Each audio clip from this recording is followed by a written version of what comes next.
Здравейте! Ще се опитам да направя едно ревю на заточване на бръснич, както съм обещал. Това е трети пореден опит и не знам какъв ще бъде резултата.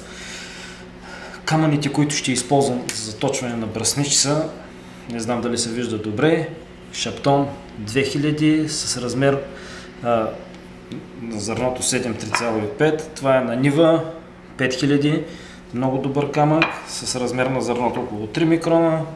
Това е на Нива Snow White, любимия ми камък, на Нива 8000, много мек и полиращ камък и един доста приличен камък на Нива 10 000. Знам, че времето ми е лимитирано до 10 минути, затова ще се опитам да бъда кратък.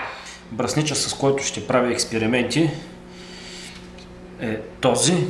Успява ли да се разчете всичко? Не съм сигурен. От синя стомана, Made in Germany, дойде при мен доста увреден. Тук някой се беше мъчил, не знам дали се вижда точно много добре, да се заточва и е леко изкривен. Заради това е придобил една характерна шилообразна форма. Най-вероятно е бил от така наречения смайл тип, защото гърба му е леко изкривен. Започвам с грубото формиране на острието, направих го няколко пъти. Всички камъни са от рода Splash and Go, т.е. не е нужно да бъдат мокрени. Обикновено не точа камъни на това място, но това е не точа бръсничи на това място, но това е единственото място, където мога да направя някакви свестни снимки. Това е положението за държане на бръснич за бръснени. Това е положението в времето, в което ние ще работим. Да се освободя малко жизнено пространство. Подложил съм го на някаква мека подложка, да не се стържи, не е необходимо и почваме. Трябва да направим определен брой кръгообразни движения. Това значи, че ние можем да тръгнем направо, ако имаме от Norton 4000, който е един от най-добрите камъни, с кръгообразни движения и да ги направим няколко пъти, докато изчезнат всички счупвания. Най-важното е бръсничът да ляга равно на камъчето. Ето така, точно. Трябва да ляга равно. В този случай аз малко ще го придържам, надявам се, че се вижда добре. Трябва да ляга равно на камъчето. И се държи винаги само с една ръка. Като му учиха някога, ми казаха, че старото се държа колана. Ето, хващаме го така и почваме да правим така. Аз лично ги броя.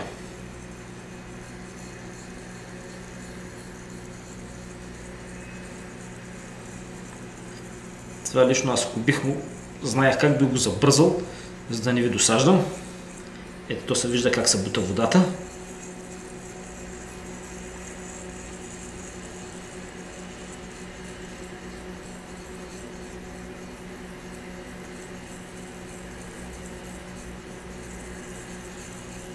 Просто ви тласкате водата напред и тя ще ви изведе там, където трябва.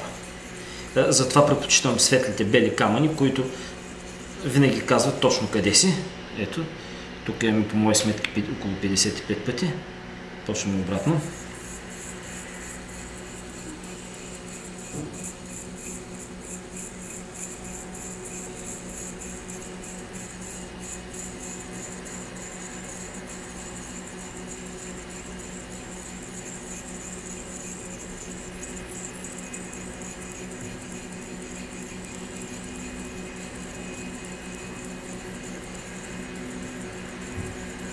Тук е почти същия резултат. По принцип, след това ниво ние можем да минем директно нагоре, но лично аз искам да ми е по-лесен живота.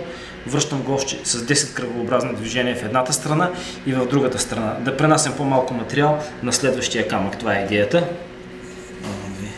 4, 5, 9, 10. 2, 3, 4, 5, 9, 10. Камъните след това ще бъдат измити.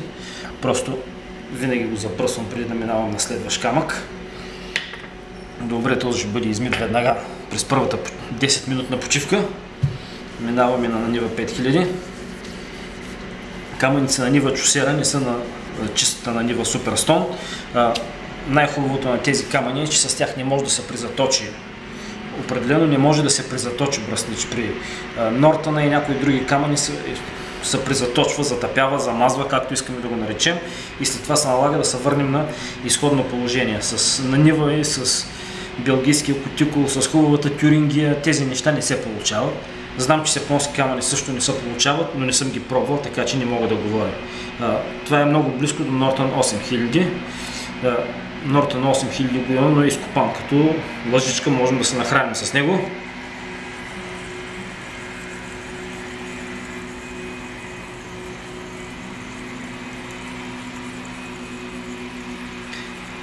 Този камък определено работи много добре, но лично аз не харесвам цвета му, защото почти не се забелязва какво правиш, трябва да го усещаш или да си много близо до него, за да го виждаш. Това е техника, която се изработва с времето. Връщаме се в обратния вариант.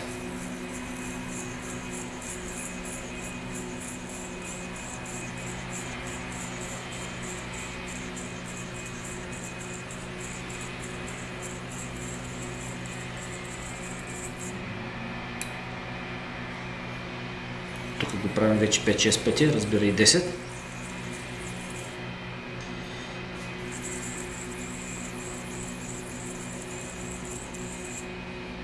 Това е първата част. След това следват така наречените X-образно заточване.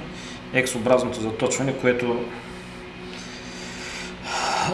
се доближаваме до същинското заточване. Това ми е най-непривичният ъгъл, затова ще се опитам да го направя по някакъв по-човешки начин, да видим как ще се получи.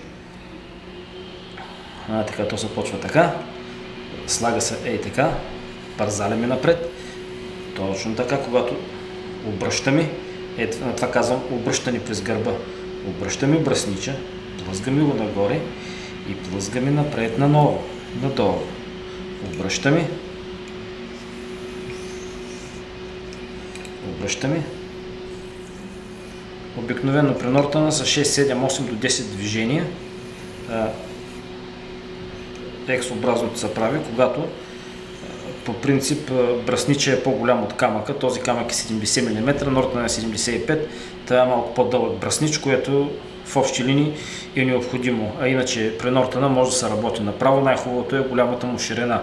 Да кажем филармоника, Довол, Wild Butcher и доста други са с ширина около 65 мм, което е доста удобно за работа. Обръщаме през гърба. 1, 2, 3, 4, 5, 6, 7, 8, 9, 10. Това е напълно достатъчно. Ако е неръждавейка бръснича, иска малко повече. Лично аз не ги харесвам, те са малко тегави за мен и затова като цяло ги прескачам. Обикновено иска няколко повтаряния повече, средно между 10 и 15% спрямо другия. Минаваме на следващия камък. Това е Snow White, един прекрасен камък. Просто като се напълни, като почне да се зарежда, той се вижда как целият се зарежда с вода. На него също работим само с X-образни заточвани. Да видим какво ще се получи тук. Опа, най-важно е бръснича да е легнал хоп.